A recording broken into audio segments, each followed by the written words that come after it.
Welcome back to another episode of Bros Who Close, a podcast where we talk about all things business, entrepreneurship, mindset, sales, closing deals. So we're now on episode 6. Episode 6 already. We're going pretty quick. We're going pretty quick. We're banging them out. And we're having a lot of fun doing it. And, Yes. this is all ChatGPT assisted, and that could be our little mantra. I don't know. I don't know. I think we're giving it too much credit now.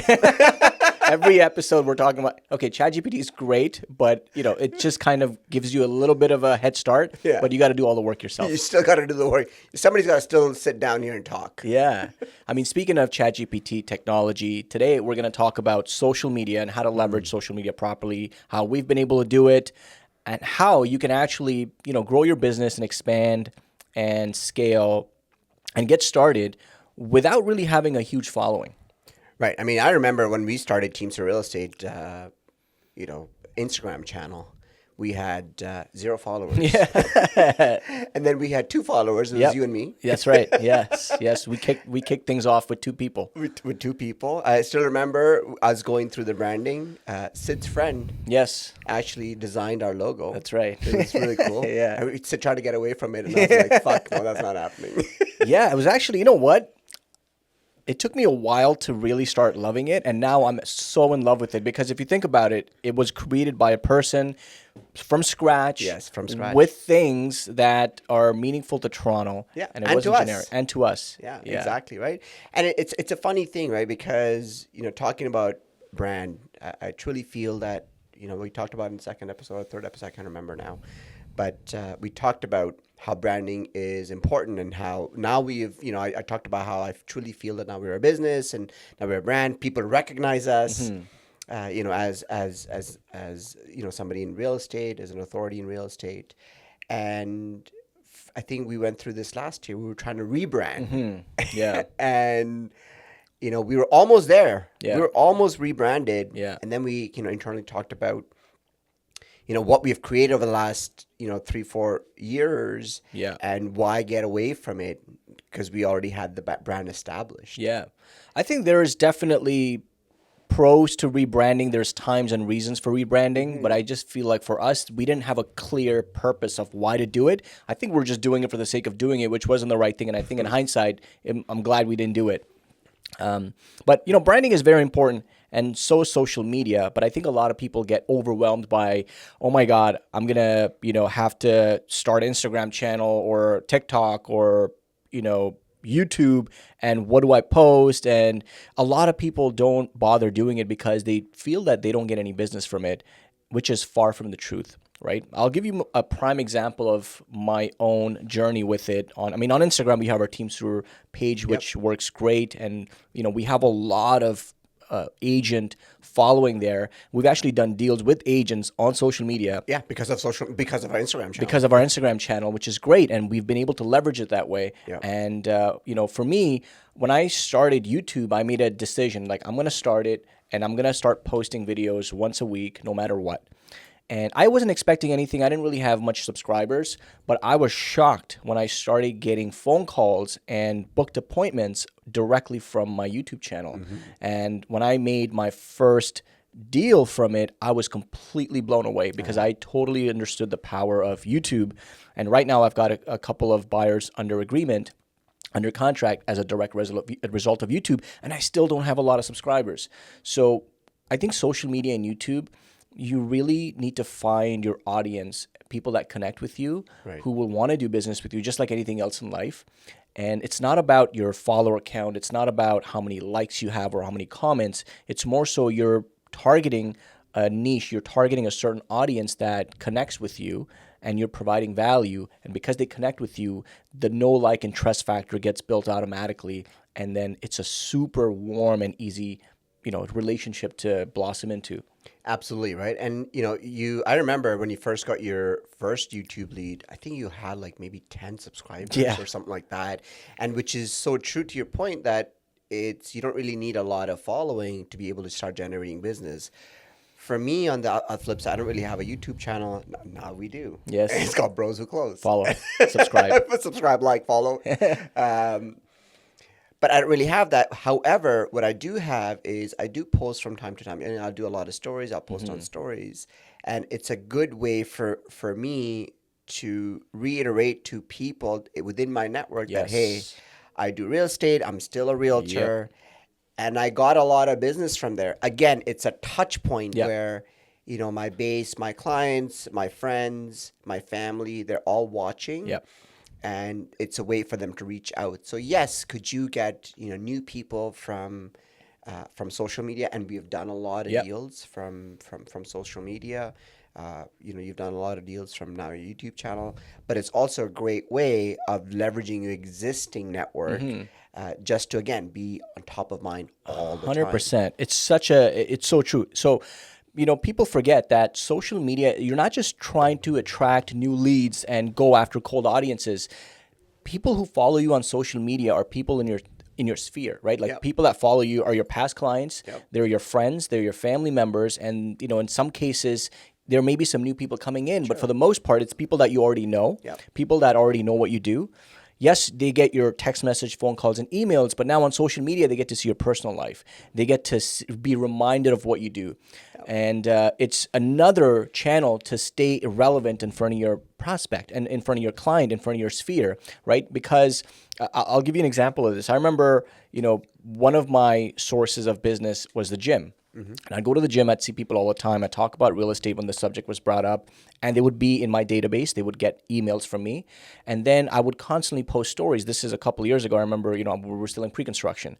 And I would constantly post, and people would constantly get my emails. And then one day I started getting messages from different people about certain projects that I was posting. And they're like, hey, I see that you're doing pre-construction. We know from each other from the gym, and I get your emails. And I got the DM from Instagram to one of the stories, and then I ended up selling this person a pre-construction property. And there's many more examples like that, but it came as a result of multiple areas where I was able to reach out to people, and then it finally ended up, this one just happened to be on Instagram. So again, a way to be top of mind. Absolutely right. And I feel that as a business, if you now look at how we are leveraging social media, it's the same thing, right? Our clients get our prospects get our newsletters monthly. They get YouTube videos. They get properties that we're promoting. They're getting email drips. So we're hitting them from all angles. And then on top of that, then they're seeing on social media. So we make it a point to be relevant and be top of mind all the time, whether it's through social media, email blasts, text messages, phone calls, and all. And we are using social media as one of the channels to stay relevant. Yeah. And same thing for me. I think, I just posted something actually about 3 weeks ago. We had this one assignment, and I must have gotten about 5 messages. And as a result of that, we had 2 sales. Right. And it was because I ended up selling that particular assignment, and then a client of mine got interested because of that assignment, and he couldn't buy that particular assignment, so I had to find him something else. Right. And as a direct result of it, we got 2 transactions right away. Yeah. And not in a million years would have ever thought that he was ready to transact or buy another property. Yeah. I never reached out to him. I mean, I do talk to him from time to time, but again, like, we talked about in the last podcast, I just, sometimes I just call my clients just to shoot the shit. Yeah. So I never really pitched him anything, and he just happened to see my social and DM me about it. Missed out on this particular property, and ended up selling him something else. And it was such a great feeling to say, like, hey man, this truly works. Yes. And I guarantee you almost that that's not the first story he saw and he's like, I'm going to buy this property. He's probably been following you for some time. He's getting your phone calls, text messages, probably emails, and he's being constantly reminded. He's probably seen your story of you doing sales over time, that you have these listings, and then one day he saw one, and it's just right place, right time, and you were top of mind. Absolutely. And then right. he reached out to you. And I there was another story. So we went through a phase where we were doing a lot of shows outside, right? So we did a couple of the wedding shows, Right. and all that. And then everything for us is being trial and error. If I really look at our trajectory of our business, everything has been a trial and error, right? Even when we started doing the wedding show, that was a trial and error. Like, let's just go to a wedding show and look what we're gonna lose. So we went to this small wedding show. And the very first day, we're just trying to talk to people. And the second, I think it was a 3-day wedding show, the first one we went to. Right. And the second day we came back, I'm like, why are we not getting people to follow us on Instagram? Yeah. So that was the intention. Right. And we got people to follow us on Instagram. And,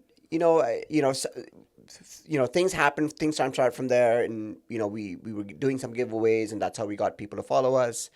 But I still remember this one client, she started following us on Instagram, and they didn't buy anything for probably the next 5 or 6 months.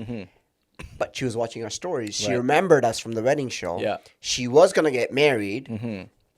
Then we she ended up messaging us on Instagram saying, hey, is there somebody that we could talk to? Because she'd been following us. Yeah. This is probably about 6 months later. And again, she ended up buying her first investment property. Then if I look at the trajectory, she bought the first investment property, then she came to one of our seminars, and then she ended up referring us to somebody. So again, it was just the power of social media. She was not a cold lead at that point. She's now become a warm lead because, she'd been following us for 6 months. Yeah. And we've been dripping on her for 6 months. Yeah. It all comes together as a package, right? Because people think the only way to generate business is through phone calls. And yes, you can generate business through phone calls, and that's the tried and tested method. Yep. But now people are glued to their phones all the time. Almost everybody's on Facebook, Instagram, and now TikTok, and who knows, there might be another app in the future. It's important to stay ahead because you just never know where your audience is and where they're going to find you, where they're going to connect with you. Yeah. And there's no place more personal than your social media. And, even on social media, it's important to make sure that you're posting things that are personal to you and not just posting about listings and just listed and just sold. I know we do that quite heavily as well, but we want to leverage our network on social media to sell them. But we also post a lot about personal stuff, right? We post about Maya, my niece and your daughter, and we post about some of our shenanigans. But people want to see that side, right? Because that's where they're going to build that deep connection and that trust, and they get to see that you're a regular human being just like everybody else. Yeah, I think that's very important, right? People need to see the human side of you. Last episode, we talked about networking. Yeah. Again, like I don't want people to just look at me and say, like, well, here's Saurabh. He's, he's only talking to me when I'm looking to buy or sell. Like that's not what I want to portray. I truly care about the people that I service, and I can't. I mean, I wish I had an unlimited time to call them and hang out with them all the time. Yeah. I don't. However, I connect with them by following them on social. Yeah. And they connect with me by following me on social. So Yeah. I always feel that, whenever, if I'm calling my client back, or if I'm ever talking to my client, if I've seen them on social at some point, that I've always been updated on their lives. Yeah. Right? I haven't missed out if I haven't talked to a client of mine in a year. I don't feel that I have missed out a year because I've been following them on social and keeping tabs on them, like what they've been up to. And I feel that that's such an important thing and such a cool thing to have, because if you look back, maybe even, 15 years ago, we didn't have that channel. I didn't have that channel where I could stay connected with people through social. Yeah. If I had friends, I've got friends like, Sid and I, our story is we moved from India to Dubai and then from Dubai to here. So I feel like I've got friends everywhere in the world. And there's still friends from India that I keep in touch with through social, and people in Dubai that I keep in touch through social. As a matter of fact, one of my friends from Dubai reached out to me through Facebook. This is going back probably about 5 or 6 years ago, and he wanted to just find out. He was thinking about immigrating in Canada, and we talked. I gave him a lot of value. I gave him my perspective of what this country is all about and all that. They both moved here. They both got jobs right away, or actually, she got a job right away. And then, of course, the natural thing was to buy a house next. Yeah. But again, like going back to it, the power of social was so important, because had it not been for Facebook, I would have never been able to connect with him. Yeah. I would have never been able to stay in touch with him. Yeah. He wouldn't have gotten the value that I was able to provide, and ultimately he would not have bought a house with me. Yeah, 100%. Yeah, it's a great way to reconnect with people that are from your past, friends that you had growing up, people that you've lost touch with. That's your big network right there. Yeah, so maybe we could talk about how people can leverage social media now, because we talked extensively about how social media you can leverage your own network. Yes. But maybe we can just, give some flavor on if for an entrepreneur out there, Yeah. if you're looking to start a YouTube channel, start a following, what could they lead with? Yeah, so I think the easiest thing to do is I think most people overwhelm themselves. Oh, I need a camera, or I need a great mic, I need this studio. The truth is, you don't need any of that stuff. This iPhone that you have, or an Android phone if you have, has just as much clarity and great lens. You can start with your cell phone. That's what I started with. As far as mic, you can pick up a $20 mic from Amazon, a lapel mic, and just have a good source of lighting and just start filming stuff and start putting stuff out there. Even if it's not super high quality production, because, if you guys know who Alex Hormozy is, Alex Hormozy used to make videos literally from his closet. I don't know if you know this, but if you go back to his older videos, he would film stuff from his closet, shitty lighting, shitty audio, but because of the value that he provided, it was so valuable that he gained millions of subscribers, right? And he's just one example. So I think it's important to know that don't overwhelm yourself with the production quality, the equipment. Just get started, get consistent. I don't think I got a camera until my 6th or 7th video when I knew that, okay, I'm consistently putting stuff out, I'm making scripts. And speaking of scripts, if you don't know what you're talking about and you just need a little bit of an assistance, kind of like us, you just use ChatGPT to talk about, certain things. Give it some prompts that says, I'm a real estate agent that lives in Toronto. I want to start a YouTube channel, and I need your help. You're a social media marketing manager. Give me a list of topics I can talk about in my first 10 videos based on the fears, myths, challenges, for my clients. And it'll spit out a whole bunch of ideas, and you can give it further prompts to make you this entire log of content that can go for months. And then just send it to somebody on Fiverr if you don't have a lot of money to do the edits, or do it yourself, right? And then start putting stuff out there. And you would be surprised what kind of momentum you pick up from it. Absolutely. Speaking of Fiverr. Yeah. It was so funny. I have to tell the story. I was thinking about this morning. I was reminiscing, actually, driving to work today, this morning, and I was really reminiscing about how we first started. Oh, boy. So this is probably one of our first pre-construction projects. Yes. And we had just figured out how to get everything connected. Yeah. We didn't really, know how to create a landing page or whatever have you. So I had this genius idea. Yeah. That I will use guys from Fiverr to create landing pages and do all that stuff. So I worked on this for weeks. I found this guy on Fiverr. He said unlimited edits, and so I kept editing, and he finally got a product in, but it was too delayed. Like I hate stuff last minute, and the night before this project was going to launch, he finally finished it. And then Sid and I go to the gym in the morning. Yeah. And we're all excited about this project that's about to launch. Yeah. It was the day of launch, too. It was the morning of launch. Morning of the launch. Yeah. And we're waiting to 7 a.m. let everybody know, and we want to collect worksheets. 7 o'clock in the morning, we're at the gym. And we can't log into MailChimp. Right. Yes. And then we quickly figured out this idiot. We got hacked. We got hacked.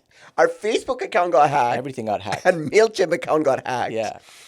And then frantically from the gym, I was trying to contact MailChimp. Kudos to MailChimp, by the way. Yeah. Their service was amazing. They resolved that quickly. They resolved it so quick. Yeah. However, there was no phone number to call. I emailed them, and they verified information and all that. And anyway, we lost the Facebook account. We had to create a new Facebook account. Right. I made sure that guy got banned from Fiverr. Yeah. That was a shit show. Yeah. True story. Yes. You got to learn how to pivot in times like that, Oh, things will happen. Things will go sideways, especially on big days where you're doing a launch or you're releasing something, and then shit goes sideways. You just have to learn to pivot. And I think we did pretty well in that project. We did. We ended up doing. So now that I think about it, I was like, oh man, we ended up doing. I think it was like 14 sales in that project, or whatever have you. But that's how it started. It started with us getting hacked in the morning of the launch. Yeah. One more thing on social media. This is what I was trying to remember earlier. Is social media is a way for people to social proof you, right? People want to buy from people where they know that, other people have bought from. They want to see some kind of presence. So I'll give you an example. Let's just say you are a real estate agent and you don't have a social media presence, and you find somebody new to work with. There's a good chance this person's going to go to you on on Google you, or go on Instagram and Facebook and try to find out who you are. And if they don't find anything about you, nowadays, there used to be a time back in the day where people wouldn't really care, but now people almost arouse suspicion. Like, is this person even real if they're not on social media? So it's a great place for you to be, and at least put some kind of presence so people can social proof you and vet you out. And once they start seeing a history of your posts and seeing that you're actually doing business, that further solidifies your credibility. Absolutely. And, I think we took this as a challenge last year. Yeah. That to, really drive our Google business page home, right? Yeah. It was that we took that as a challenge to say, like, hey, we don't really have a Google page following. Let's work on that. And, we did pretty well. I think now we're up to about 106 or 107 reviews. Yeah. And again, like, now our next target is to get to 200 reviews. That's right. And again, it just goes back to social proofing. I bet you any money, every single client of ours that has, I shouldn't say every single, because some I've got relations for the last 10 years. Yeah. But for the most part, any new client that we onboard, guaranteed they go in social proof. 100%. Yeah, it's a place where people go. I know when I'm looking at a business, if I'm getting my car detailed or if I'm buying something from a store or a business or a person, I will always Google and I'll find out what kind of reviews they have and whether or not they're on social media or just have a presence on Google. Yeah. And that just brings me to a quick story. I remember this one client we had, I was going through and, talking to this particular client, and I just, throughout this call, I'd called him. Mm-hmm. And throughout this call, I just kind of felt that he wasn't very convinced. Mm-hmm. And I was unsure if he was not convinced because he thought I was a scammer, or, of course, I didn't really have a relationship with this person. I was giving him advice. And I kind of stopped that call and I said, how much of I've just, and, we kind of used this in our script. And I asked him, how much of I've just said you actually believe? Mm-hmm. And, I still remember to this date, and he goes, I don't really know you. Mm-hmm. And right away, I think at this time we were up into like 60 or 70 Google reviews or whatever have you. I said, fair enough. Mm-hmm. And right away, instantly, I texted him as I'm on the phone with him, our Google profile page, our Instagram page, my personal Facebook page, and he just started laughing. Mm-hmm. And sure enough, the call just, the call just flipped. I could just feel the call flip right away. I social proofed myself by saying, here, I'm a real person on the other side. I'm not a scammer. I'm truly here to help you, and here's proof of who I truly am. Yeah, and he probably saw the human side of you. Like, this guy's a regular person. This is a face to the name, and he is who he says he is. And people believe what they see, not what they hear. Yeah, right. So true. And so, if you guys aren't on social media, if you guys aren't posting, start doing that right away, and you'll be surprised. Don't expect to start generating business from the first week. Mm-hmm. It is something that will take you some time to build. And if you start generating business right away, great, but you really should be in it for the long run. Absolutely. And nothing wrong with, posting stuff just for your own network of people. That's how you get started. And over time, as you become more and more consistent, you will get other cold people reaching out to you. Yeah, absolutely. Again, guys, it was good talking about this episode. We are Bros Who Close. If you're not following us, please do. This is another channel for us as well. We are available on TikTok, Bros Who Close, YouTube, Bros Who Close, and Instagram, Bros Who Close.